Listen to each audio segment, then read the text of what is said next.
존경하는 거제시민 여러분, 변광영 시장님을 비롯한 공직자 여러분, 집필 종론을 위해 힘써주시는 언론사 기자 여러분, 안녕하십니까? 이해운영위원회 위원장 강병주입니다.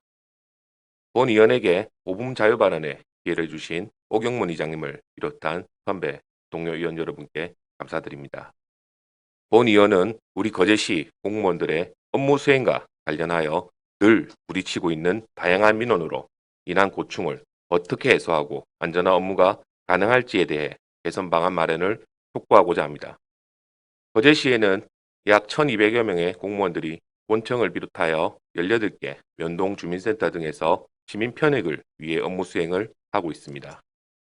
거제시 인구는 올 3월 기준 24만 4천 명으로서 전체 공무원을 대입할 경우 공무원 1명이 시민 203명을 담당하는 것으로 해말 수 있습니다.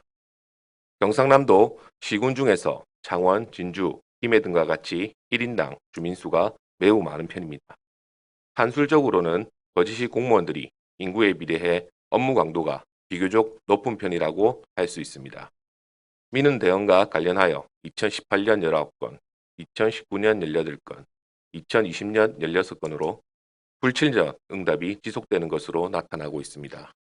실제 불친절의 경우에도 있겠으나 공무원의 입장에서는 적극적인 업무 수행을 전제로 법 테두리 안에서 행정행위를 해야 하므로 민원인 입장과 괴리가 나타나는 경우도 허다합니다. 합법적 해석과 대응이 불친절로 응답되는 경우도 일부 있을 것입니다.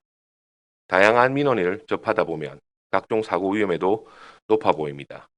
하루 이틀 일이 아니라고 할 수 있습니다. 민원 부서에서 악성 민원인의 폭력에 위협받거나 피해를 입는 경우가 아직도 나타나고 있기 때문입니다.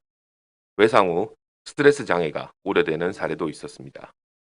이에 능동적인 보호 시스템을 구축해야 합니다. 첫째, 민원 처리 과정을 먼저 재수립할 필요가 있습니다.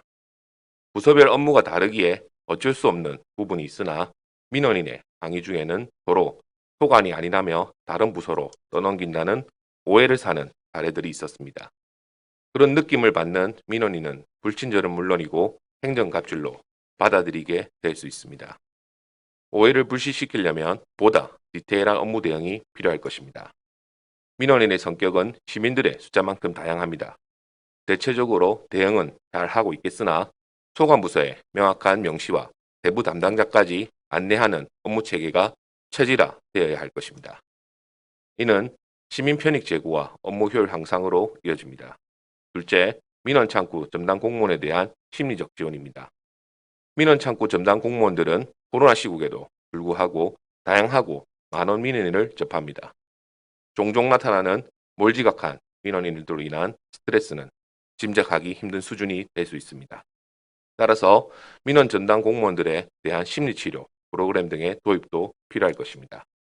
인사부서에서도 이런 부분을 면밀하게 챙겨가야 합니다.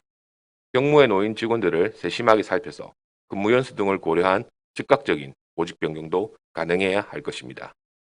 셋째, 폭력의 위험으로부터 보호되는 안전 시스템 강화입니다. 최근 함안군은 악성 민원인에 맞서 전국 최초로 목걸이형 카메라를 민원부서에 도입했습니다. 민원인들에게 촬영 사실을 미리 고지하고 민원인들을 응대함으로써 욕설이나 언성을 높이는 행동이 크게 줄었다는 것입니다. 이 사례를 도입해 볼 만합니다. 거제시는 경찰이 늘 상주하지 않은 만큼 안전 시스템을 보다 강화할 필요가 있습니다. 나날이 민원의 종류는 다양화되고 민원 수 또한 증가하고 있습니다. 일선 공무원들의 여론도 수렴하여 보다 강화된 방안을 계속 강구하고 구축해야만 민원 처리와 업무 효율이란 두 마리 토끼를 잡을 수 있을 것입니다. 이상으로 5분 자유 발언을 마치겠습니다. 경청해 주셔서 깊이 감사드립니다.